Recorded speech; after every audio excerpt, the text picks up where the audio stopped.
Minha colega de trabalho gravou secretamente nossas conversas particulares durante um ano inteiro.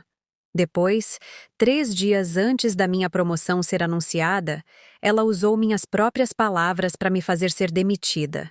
Ela não fazia ideia de que eu também vinha documentando tudo. Meu nome é Isabela, e por 3 anos, Camila sentava na mesa bem ao lado da minha.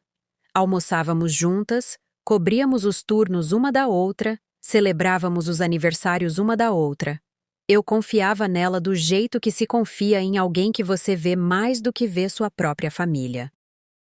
Eu estava errada em quase tudo. Entrei na equipe de marketing de uma agência de publicidade de médio porte 5 anos atrás, saindo de um emprego que tinha me esgotado completamente. Camila foi a primeira pessoa que me fez sentir bem-vinda. Me mostrou onde ficava a cafeteira boa, me avisou sobre quais clientes eram pesadelo, e em poucos meses, éramos o tipo de colegas que mandavam mensagem uma para outra fora do trabalho. Ao longo dos anos, confiei nela sobre tudo. Minhas frustrações com nossa diretora, minha ansiedade sobre se eu era boa o suficiente para esse mercado, até coisas pessoais sobre meu relacionamento e minha família. Ela sempre ouvia, sempre parecia entender exatamente o que dizer. Quando comecei a receber reconhecimento de verdade pelo meu trabalho, fechando um cliente grande sozinha, sendo destacada em reuniões de equipe, Camila estava sempre ali me parabenizando. "Você merece", ela dizia, me abraçando na minha mesa. "Ninguém trabalha mais que você." Eu não tinha motivo para duvidar dela. Nem uma vez, em 3 anos. Na primavera passada, nossa diretora me chamou de lado e disse, informalmente, que eu estava sendo considerada para o cargo recém-criado de líder sênior de estratégia. Um cargo pelo qual Camila também tinha se candidatado, embora estivesse na empresa por um tempo só, um pouco menor que o meu. Não contei nada para ela de imediato. Alguma coisa em mim hesitou, mesmo que eu não conseguisse explicar o motivo na época. Disse a mim mesma que era só descrição profissional, não querer atrair azar antes de ser oficial. Mas comecei a notar pequenas coisas. Camila fazendo mais perguntas que o normal sobre meus relacionamentos com clientes, querendo detalhes de estratégias que eu tinha desenvolvido, formulando isso como curiosidade casual. Ela começou a ficar até mais tarde no escritório, posicionando suas conversas de mesa de um jeito que eu ouvisse ela falando sobre as próprias conquistas para quem quisesse escutar. Então, durante uma semana particularmente estressante com um cliente difícil, desabafei com ela em particular na sala de descanso. Comentários frustrados sobre o estilo de liderança da nossa diretora, algumas coisas nada lisonjeiras que eu disse sobre as exigências irracionais de um cliente, o tipo de desabafo que qualquer pessoa faz num ambiente de trabalho quando confia em quem está ouvindo. Não pensei 2 vezes sobre aquilo. Camila balançava a cabeça concordando. Concordava com tudo que eu dizia, até acrescentou algumas reclamações próprias sobre a mesma diretora. Eu não fazia ideia de que o celular dela estava gravando cada palavra, no bolso da jaqueta dela, sobre a mesa entre nós, o tempo todo. Se você já desabafou com uma colega em quem confiava completamente, comenta, eu já fiz isso. Quero ver quantas de vocês já passaram exatamente por essa situação. 3 dias antes da promoção ser anunciada, o RH me chamou para uma reunião com quase nenhum aviso. Minha diretora também estava lá, junto com alguém do RH que eu nunca tinha visto antes, segurando uma pasta e um notebook. Eles tocaram um trecho de áudio para mim. Minha própria voz, claramente reconhecível, criticando o estilo de liderança da nossa diretora com uma linguagem mais afiada do que eu me lembrava de ter usado, junto com comentários sobre um cliente que, fora de contexto, soavam muito piores do que a sessão de desabafo que realmente foi. Meu estômago revirou. Fiquei ali sentada, atônita, tentando processar não só o conteúdo, mas o fato de que aquela conversa tinha sido gravada, secretamente, por alguém que eu considerava uma amiga próxima. Não me disseram quem tinha enviado a gravação, não precisavam, eu já sabia. O RH explicou que, dado o comportamento antiprofissional capturado na gravação, eles estavam me colocando numa avaliação de desempenho imediata e que o cargo de líder sênior de estratégia seria reconsiderado. Saí daquela reunião meio zonza. Fui direto para o meu carro na garagem. e fiquei sentada ali por quase 20 minutos antes de conseguir me forçar a dirigir para casa. 20 minutos repassando 3 anos de amizade, me perguntando há quanto tempo Camila vinha realmente me gravando e com qual propósito além daquele momento específico. Naquela noite, não consegui dormir. Fiquei pensando em pequenos detalhes que de repente faziam um tipo diferente de sentido. O jeito que Camila especificamente direcionava certas conversas para reclamações sobre a gestão. O jeito que o celular dela sempre parecia estar por perto durante nossas conversas mais pessoais, virado para baixo na mesa. A tela nunca completamente apagada. Abri meu e-mail de trabalho e comecei a pesquisar metodicamente por qualquer coisa que explicasse o timing. Foi aí que encontrei um comunicado da empresa inteira, de 8 meses antes, sobre uma nova política de conduta dos funcionários, que Camila tinha me encaminhado na época com um FYI. Pode ser útil saber nossos direitos aqui. Casual. Na época, li aquilo como algo prestativo. Olhando para trás, li de um jeito completamente diferente. Ela vinha construindo um caso contra mim havia meses, esperando o momento certo, e até se certificou de que eu estivesse tecnicamente informada da política que ela acabaria usando contra mim, se protegendo caso alguém algum dia perguntasse. Concordava com tudo que eu dizia, até acrescentou algumas reclamações próprias sobre a mesma diretora. Eu não fazia ideia de que o celular dela estava gravando cada palavra, no bolso da jaqueta dela, sobre a mesa entre nós, o tempo todo. Se você já desabafou com uma colega em quem confiava completamente, comenta, eu já fiz isso. Quero ver quantas de vocês já passaram exatamente por essa situação. 3 dias antes da promoção ser anunciada, o RH me chamou para uma reunião com quase nenhum aviso. Minha diretora também estava lá, junto com alguém do RH que eu nunca tinha visto antes, segurando uma pasta e um notebook. Eles tocaram um trecho de áudio para mim. Minha própria voz, claramente reconhecível, criticando o estilo de liderança da nossa diretora com uma linguagem mais afiada do que eu me lembrava de ter usado, junto com comentários sobre um cliente que, fora de contexto, soavam muito piores do que a sessão de desabafo que realmente foi. Meu estômago revirou. Fiquei ali sentada, atônita, tentando processar não só o conteúdo, mas o fato de que aquela conversa tinha sido gravada, secretamente, por alguém que eu considerava uma amiga próxima. Não me disseram quem tinha enviado a gravação, não precisavam, eu já sabia.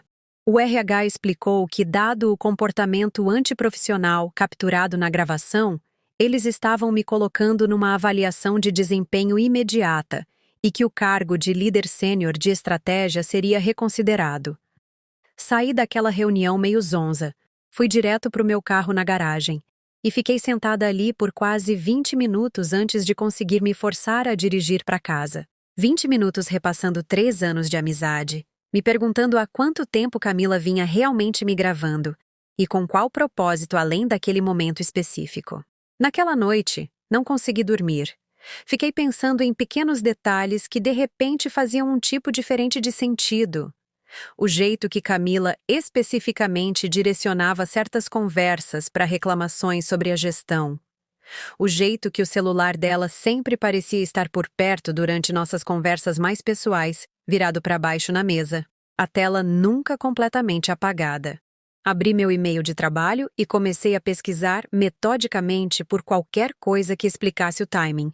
Foi aí que encontrei um comunicado da empresa inteira, de 8 meses antes, sobre uma nova política de conduta dos funcionários, que Camila tinha me encaminhado na época com um FYI. Pode ser útil saber nossos direitos aqui. Casual. Na época, li aquilo como algo prestativo. Olhando para trás, li de um jeito completamente diferente. Ela vinha construindo um caso contra mim havia meses, esperando o momento certo, e até se certificou de que eu estivesse tecnicamente informada da política que ela acabaria usando contra mim, se protegendo caso alguém algum dia perguntasse. Decidi lá pelas 2 da manhã que eu não ia deixar essa ser o final da história. Não porque eu quisesse vingança de um jeito dramático e satisfatório. mas porque algo na paciência calculada daquilo tudo me fez perceber que Camila vinha planejando isso muito mais tempo do que eu queria admitir. E eu precisava entender exatamente o quão fundo aquilo ia antes de decidir o que fazer a seguir. Você já juntou as peças de uma traição depois do fato, percebendo que ela vinha sendo planejada muito mais tempo do que você imaginava? Me conta nos comentários. Eu leio cada uma. Na manhã seguinte, liguei para uma advogada trabalhista que uma amiga tinha recomendado anos atrás. Alguém que eu tinha salvo nos contatos, mas nunca tinha realmente precisado até aquele momento. Expliquei tudo. A gravação, a reunião, a reconsideração repentina da minha promoção. Ela me fez uma pergunta que mudou o rumo de tudo. Você tem algum registro das suas próprias contribuições? Avaliações de desempenho, e-mails de clientes elogiando seu trabalho, qualquer coisa que estabeleça um padrão claro antes dessa gravação aparecer? Descobri que tinha, mais do que imaginava. 3 anos de avaliações de desempenho, todas positivas. E-mails de clientes pedindo especificamente para trabalhar comigo. Um rastro documental exato dos relacionamentos com clientes e das estratégias sobre as quais Camila vinha fazendo perguntas suspeitosamente detalhadas nas semanas antes da gravação. Minha advogada também apontou algo que eu não tinha considerado. Muitos estados têm leis rígidas sobre gravar conversas particulares sem consentimento, e dependendo de onde a gravação foi feita e como, a própria Camila poderia ter violado a política da empresa e possivelmente a lei, ao me gravar secretamente em primeiro lugar. Isso não é só sobre se defender, ela disse. É sobre entender que a pessoa que tentou usar uma gravação contra você pode ter te entregado algo muito mais útil do que ela pretendia. Na semana seguinte, reuni tudo com calma. Cada avaliação positiva, cada e-mail elogioso de cliente, documentação dos projetos que eu tinha liderado com sucesso. Pedi uma reunião de acompanhamento com o RH, calma e profissional, levando a orientação da minha advogada comigo, mas não a advogada em si, ainda não. Naquela reunião de acompanhamento, não levantei a voz. Não acusei ninguém emocionalmente. Simplesmente apresentei, metodicamente, 3 anos de desempenho documentado, junto com uma pergunta calma. Sob qual política específica uma conversa privada e informal tinha sido gravada sem meu conhecimento ou consentimento, e esse próprio processo de gravação tinha sido revisado quanto à conformidade com a política da empresa e a lei estadual. Observei a expressão da representante do RH mudar quando ela percebeu que a conversa tinha mudado completamente de forma. Minha diretora, para ser justa, ficou quieta, claramente reconsiderando toda a situação em tempo real. Não citei o nome de Camila diretamente. Não precisava. A gravação também tinha a voz dela, concordando com cada reclamação que eu tinha feito, palavra por palavra. Dentro de uma semana, a empresa abriu uma revisão interna, não da minha conduta, mas de como a gravação tinha sido obtida e enviada em primeiro lugar. Camila foi chamada para sua própria série de reuniões. Não sei tudo o que foi dito naquelas salas, mas sei o resultado. A consideração da promoção foi reaberta, dessa vez com total transparência sobre toda a situação, e Camila foi discretamente transferida para outro departamento dentro de 1 mês. Depois saiu da empresa completamente 2 meses depois disso. Consegui o cargo de líder sênior de estratégia 6 semanas mais tarde do que o planejado originalmente, mas consegui com minha reputação completamente intacta e com algo que Camila nunca previu. Um ambiente de trabalho que agora entendia exatamente que tipo de colega eu realmente era e que tipo ela tinha escolhido ser no lugar disso. Você teria lidado com isso do mesmo jeito ou feito algo diferente? Quero ouvir sua resposta sincera nos comentários. Às vezes penso naqueles 3 anos, os almoços, os aniversários, as noites até tarde terminando projetos juntas. Não sei se alguma coisa daquilo era real, ou se eu era simplesmente útil para Camila o tempo todo, uma fonte de informação e acesso que ela vinha coletando, discretamente para o exato momento em que mais precisaria disso. O que eu sei é isto. A versão de mim que quase perdeu uma promoção por causa de uma conversa gravada. Secretamente não é a mesma versão de mim que construiu com calma um caso forte. O suficiente para proteger não só meu emprego, mas minha integridade.